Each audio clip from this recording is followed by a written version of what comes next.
Read किया उसने, मेरे कज़नों को उठा के ले गया और मेरे पापा को साथ में उठा के ले गया। उसके बाद फिर 2-3 बार रीड किया इसने और फिर मुझे ब्लैकमेल करता रहा। फिर शीशे के सामने आया तो इसने मेरा दुपट्टा उतारा है। दुपट्टा उतार के कहता कि मेरी ये बात मान ली, मैं आपके कज़नों और आपके पापा को छोड़ दूँगा। मैंने कहा सर जी मैंने आपकी ये बात नहीं मानी है, मुझसे और के काम करवा लें, मैं आपके घर नौकरानी बन जाऊँगी, लेकिन मैंने ये काम नहीं करना है। तो इसने 2-3 बार ब्लैकमेल किया तो इसने उनकी तफ्तीश भी की है फिर कि ये फिर मैंने उसकी बात नहीं मानी है। इसने बोला था अज़ीम खुरमी और आपके पापा सब आ जाएँगे। मैंने इसकी बात मान ली। फिर उसने मुझे कॉल की, कहती है आपने आना है या नहीं आना? मैंने कहा सर जी मैं आ जाती हूँ, आप बताएं मुझे कहाँ पे आना है। मैंने इसकी बात मानी। इसने बोला कि यहाँ पे आ जाओ, मैं यहाँ इसने घर से कहा कि मोबाइल घर रख के आना है। मैंने बात किया तो इसने बोला कि रशीद गार्डन आना है आपने, रशीद गार्डन की वहाँ पे आगे पहले खड़ा हुआ था।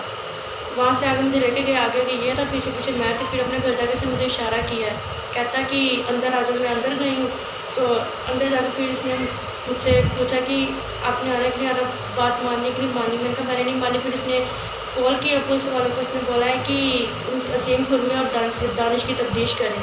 तो फिर मैंने कहा सर जी, मैंने इसके पाँव पकड़ा, मैंने कहा सर जी मैं आपकी बात मान लेती हूँ लेकिन उनकी तफ्तीश ना करें। इसने कहा कि चलें ठीक है। फिर इसने मेरा दुपट्टा खींचा है, पहले इसने अपने कपड़े उतारे, फिर इसने मेरा दुपट्टा खींचा, फिर इसने मुझसे भी ज़्यादती करने लग गया। फिर इसने मेरे कपड़े वगैरह उतार दिए। फिर उसके बाद फिर इसने बोला कि अब जब भी मुझे ज़रूरत पड़ा करेगी तुम आओ करोगी, मैं शाम को तुम्हारे कज़न और अज़ीम खुरमिया को छोड़ दूँगा। तो इसने छोड़ा नहीं है। फिर उसके बाद मुझे रात को कॉल किया, कहता आपने फिर आना है।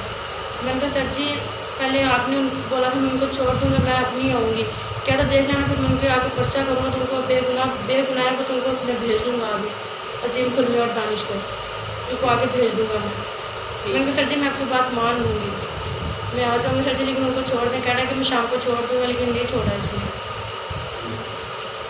बस।